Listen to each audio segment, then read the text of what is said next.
Krause Assistencial apresenta NAP TV.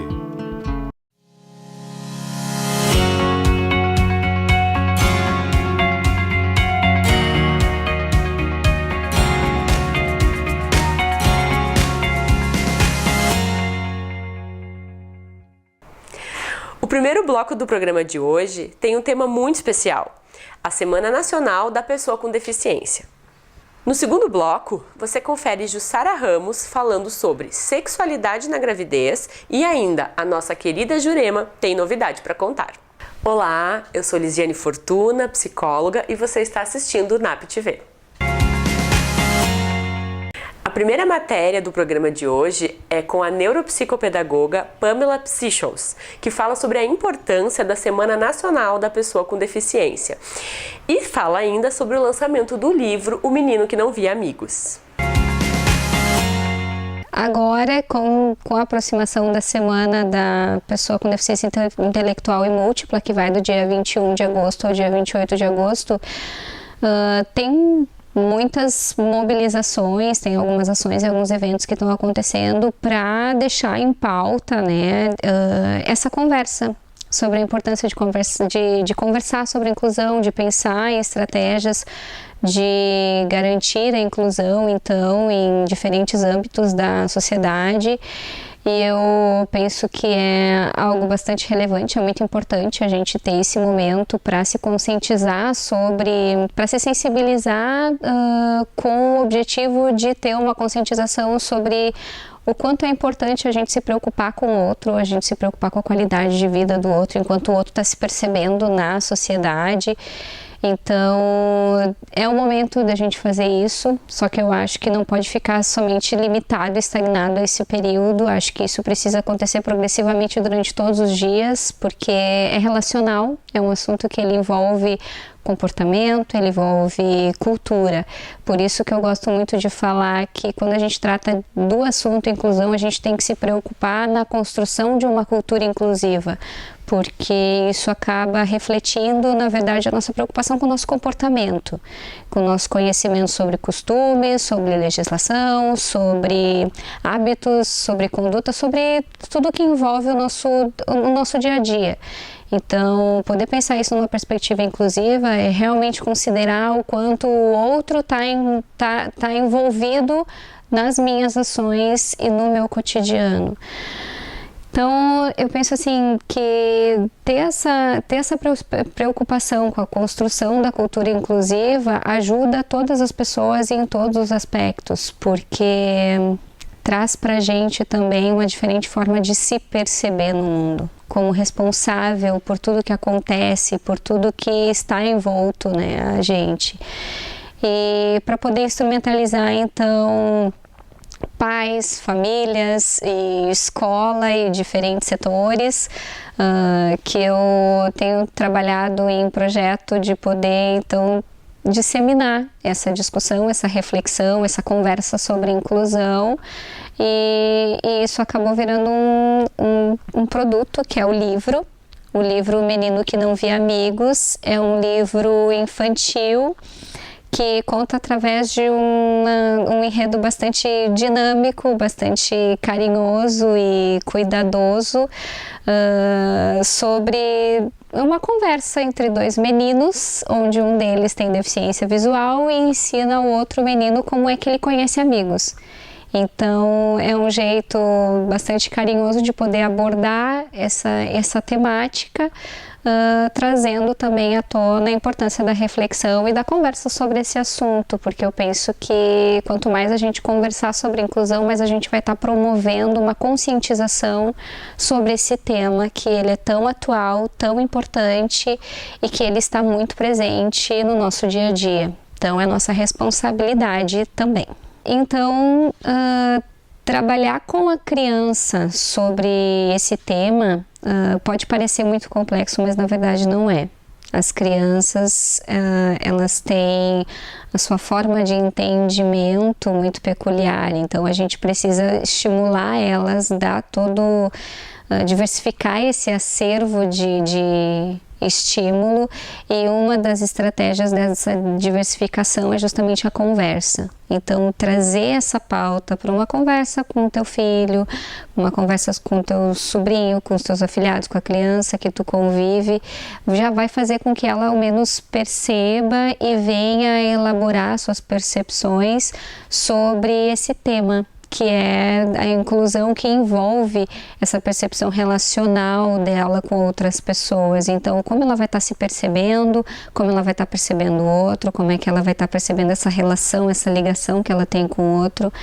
E trazendo o gancho, então, do livro, que é o livro que eu lancei, O Menino que Não Via Amigos, isso é uma estratégia.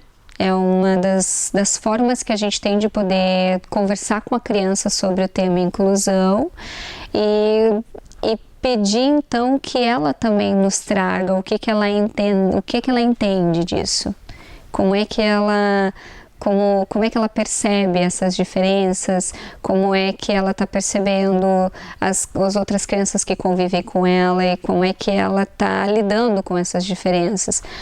Acho que uma forma da gente poder conversar com os nossos filhos sobre a inclusão é pedindo que ele preste atenção nas outras pessoas e que se coloque no lugar, né? Se coloque no lugar daquela criança, que respeite o comportamento e as limitações da outra criança sem julgamento.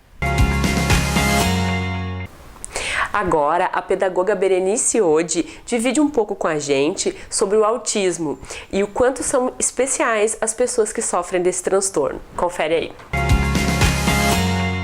Nós temos um assunto e um transtorno de desenvolvimento global, que é o autismo. Muitas famílias ainda têm dúvidas sobre este assunto. Perguntam, não sabem o que seu filho tem, se angustiam, se desesperam. Porque o autismo, antes de qualquer coisa, é uma observação clínica. Não existe ressonância, tomografia, exame de sangue que possa me dizer que o meu filho é autista. Então, a observação clínica torna-se muito importante para que possamos ver algumas características básicas que me coloquem hipóteses dessa criança ser um autista. Quais seriam elas? Primeira, contato visual. Todos nós temos que entender que contato visual é olharmos um nos olhos dos outros, conversando, interagindo, nos comunicando. O autista não consegue fazer isso. Ele não consegue manter um olhar sustentado. Ele não consegue ter uma comunicação visual. Então aí já começamos a pensar numa primeira hipótese. Segundo, movimentos repetitivos. A criança corre em círculos. A criança fica colocando um objeto ao lado do outro ou amontoando um objeto ao lado do outro e fica somente neste comportamento. É um exemplo.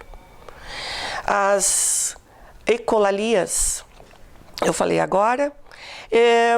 Outras coisas que nós pensamos sobre o autismo. O autismo nos traz a questão de como é que esta criança não consegue interagir com outras crianças. Por quê? A palavra autista vem de autos, do grego, que significa estar em si próprio.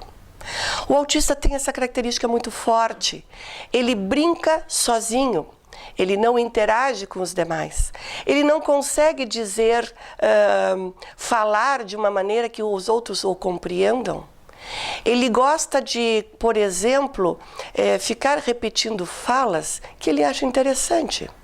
Ele vê um programa, por exemplo, da Peppa, e lá ele viu uma fala que o chamou a atenção. Então, ele de uma maneira bem simples, brincando numa pracinha, num parquinho com outras crianças, ou na sala de aula, ou com a família, do nada, ele começa a interagir falando a mesma frase ou a mesma palavra que ele gostou naquele episódio da Peppa, e para ele é uma interação. Resta a nós profissionais entendermos que ele está se comunicando, mas de uma maneira não funcional. Porque a nossa comunicação, ela trabalha pelos sentidos, pela visão, ouvimos, pelo paladar, pelo olfato, pelos sentidos corporais, os movimentos. O autista não faz isso. Ele se comunica de uma outra forma, até no silêncio. É assim que o autista vê. Quando ele nos olha rapidamente ou de lado, ele apenas enxerga a boca ou o nariz. Ele não nos enxerga por inteiro. Portanto, normalmente as crianças focam muito na boca. Elas acham interessante. E ali elas conseguem entender, do jeito delas, que algo acontece, que o adulto está interagindo com ela pela fala. O afeto. Temos que cuidar muito com o autista em algumas circunstâncias. Nós somos os adultos, nós mudamos de humor assim rapidamente. O autista é hipersensível a isso. Ele lê nossas expressões faciais. Ele percebe o nosso tom de voz. E muitas vezes ele tem uma hipersensibilidade ao tom, aos sons. Então nós temos que ter muito cuidado com isso. Porque ele sabe que alguma coisa não está bem, mudamos o tom de voz, mudamos a expressão facial, e isso pode provocar ansiedade e frustração e raiva. E agora vem assim, como podemos ajudar esta criança numa escola ou na família? Primeiro, concentre-se naquilo que ele brinca, do que ele gosta de brincar. Brinquem com ele. Mostrem para ele a ação e a palavra, ou a palavra e a ação. Então, vamos dizer que ele tem um jogo que eles gostam muito, que é o jogo de torres, aqueles que a gente vai empilhando, né? Por cores. Se ele gosta muito da torre, quando for brincar com ele, brinquem com ele e digam: vamos brincar com a torre. Esta torre nós vamos empilhar as peças e vamos fazendo isso repetidas vezes, porque isso é bem importante. Precisa haver esse entrosamento.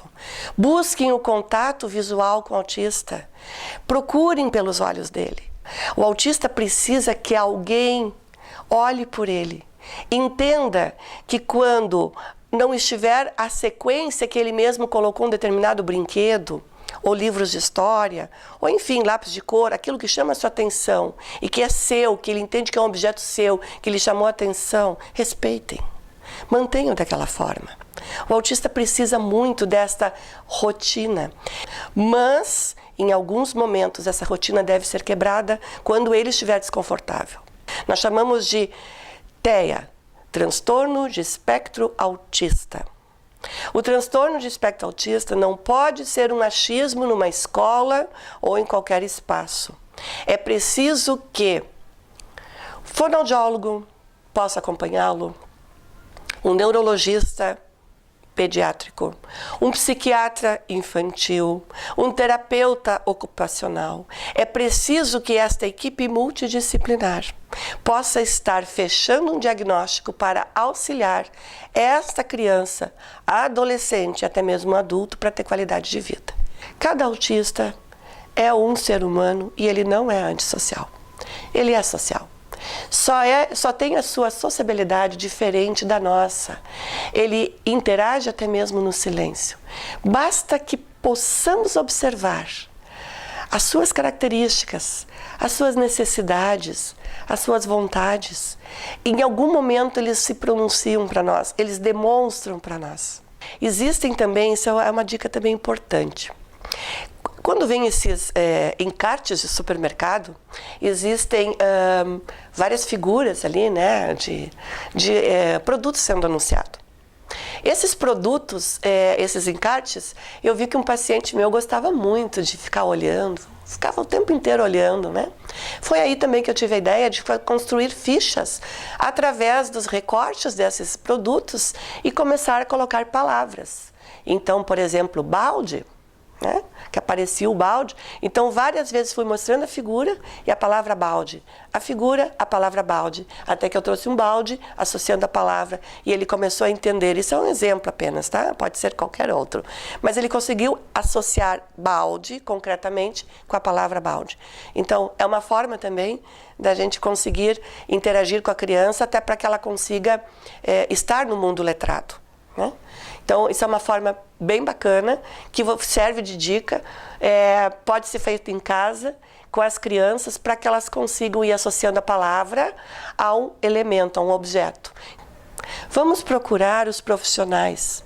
O que eu digo? Aqui no NAP, nós já temos esse atendimento. Eu faço esse primeiro acolhimento, eu ouço a família, me traz as características, me traz o seu histórico com a sua criança. E a partir daí, em conjunto, nós vamos buscar, sim, o neuropediatra, o psiquiatra infantil. Nós vamos ver de que maneira nós vamos fechar esse diagnóstico e logo a seguir começar, sim, a intervir para que essa criança tenha qualidade de vida.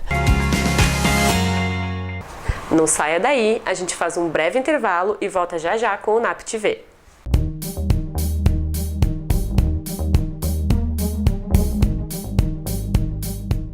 Eu curto o NAP porque aqui é uma oportunidade de a gente crescer. Temos muitas palestras e eventos que enriquecem nossa aprendizagem enquanto profissional, enquanto aluno acadêmico.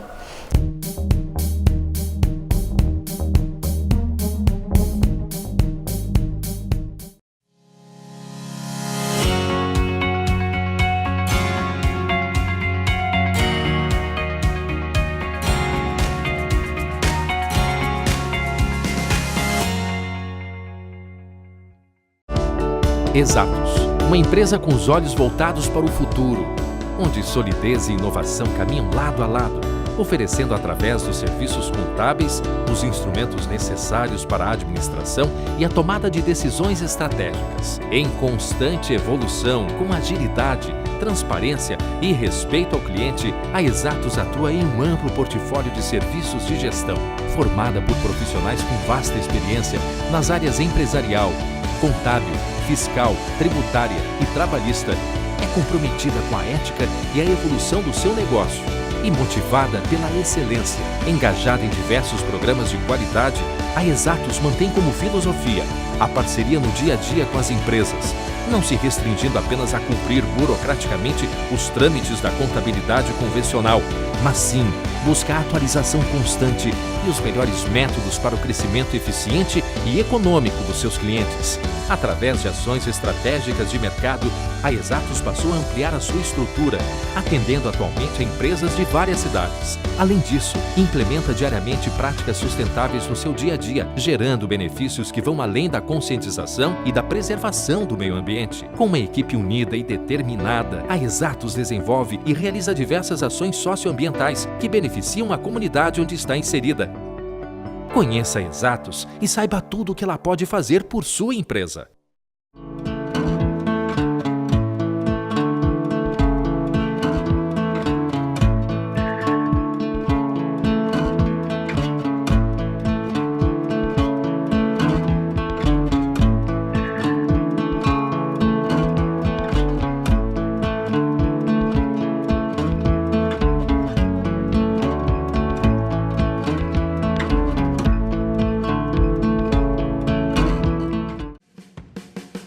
Domine suas ansiedades e fobias com a realidade virtual.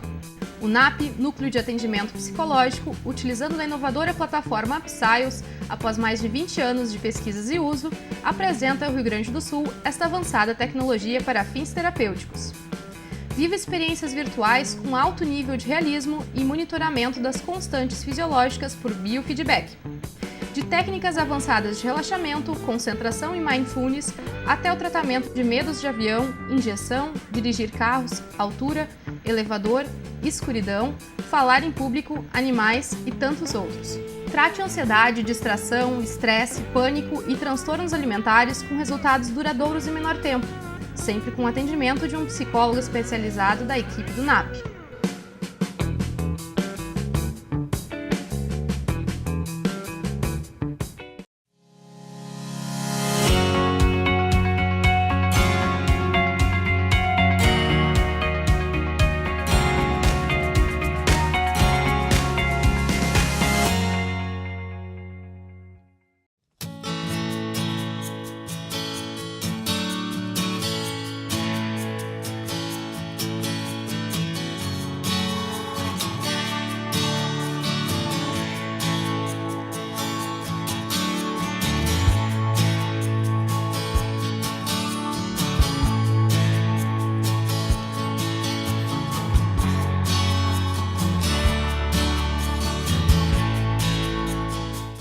O próximo assunto do nosso programa é muito importante, mas ainda é envolto em dúvidas e tabus. Por isso, convidamos a psicóloga Jussara Ramos para falar sobre o assunto.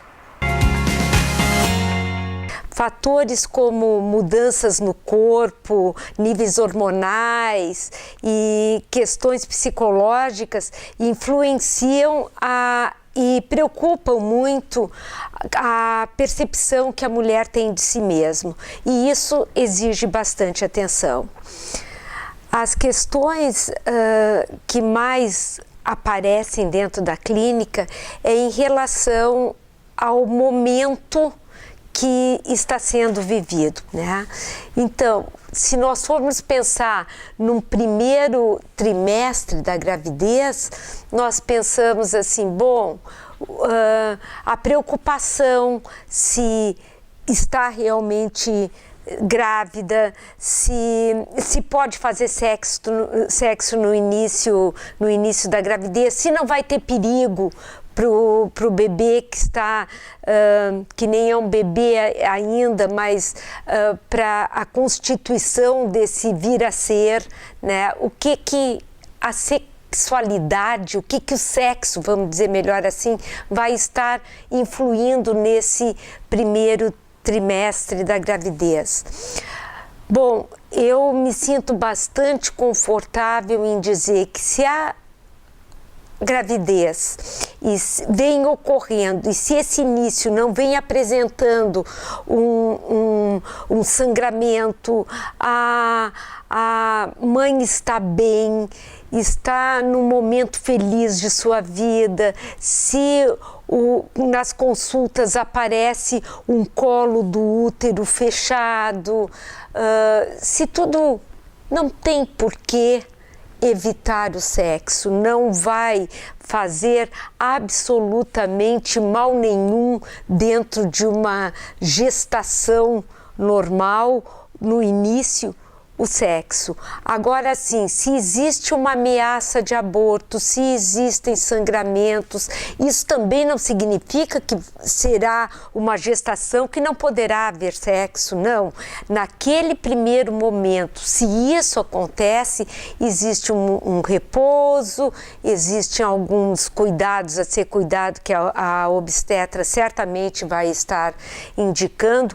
No segundo trimestre, quando começam a acontecer as modificações do corpo feminino, eu acho de importância máxima que esse companheiro que também decidiu e definiu por passar por esse momento e ter um bebê, terem um filho, que este companheiro consiga sim dar um suporte, dar confiança a essa mulher, essa companheira que ali está ao lado dele, porque geralmente não são todas as mulheres que se sentem lindas na gravidez. Existem aquelas que ficam preocupadas com o aumento do seio, com a perda da cintura, com o abdômen distendido. Então, elas ficam muito inseguras com essa nova figura que elas estão tendo delas mesmas. E isso faz com que elas se sintam receosas de se apresentarem e de apresentarem este novo corpo para o companheiro. No terceiro trimestre, eu já penso mais a questão realmente do volume que ali se apresenta, né, da posição que o bebê se apresenta e que impede determinadas posições. Mas, encontrando uma posição adequada, tudo que esse bebê vai sentir é um conforto máximo ao sentir o relaxamento dessa mulher após uma relação sexual. Realmente o bebê, vamos usar um simbolismo aqui, ficará muito feliz, porque a mãe estará relaxada e ele vai sentir esse relaxamento, esse bem-estar, este prazer da mãe de estar nessa sensação de relaxamento. Uma mulher amada, uma mulher tocada, uma mulher que ganha afeto, carinho, Isso é fundamental em todos os momentos da vida, principalmente neste onde a fragilidade se manifesta, né? E eu ressalto o que eu disse no começo. Quando o sexo não estiver sendo, não puder estar acontecendo, nunca esqueçam que a sensualidade, ela pode ser exercida em várias formas. É num afeto, é num abraço mais próximo, é num carinho mais íntimo, né?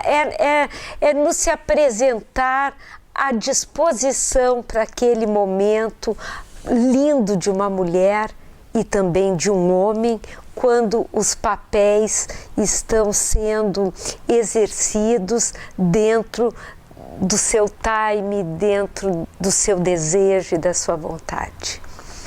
A questão da penetração geralmente preocupa muito o homem, porque ele fica sem saber o que está acontecendo realmente, mas ele vai ter na companheira o melhor indicador disso, porque enquanto ela se sente confortável, não precisa existir essa preocupação, mesmo porque existe uma proteção e um líquido que protegem muito este bebê, né? Ele não vai sentir, a não ser mesmo a sensação de bem-estar da mãe.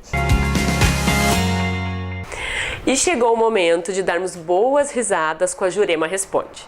Ela diz que tem novidades. Vamos ver o que ela anda aprontando por aí.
Você que diz assim, eu acho que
programa de hoje está terminando, mas a gente segue com vocês nos nossos canais, no Facebook e no YouTube, ou ainda, liga pra gente e sugere o que você quer ver nos próximos programas. Você fica agora com a programação da Vale TV e a gente se vê na próxima semana. Tchau, tchau! Krause Assistencial apresentou NAP TV.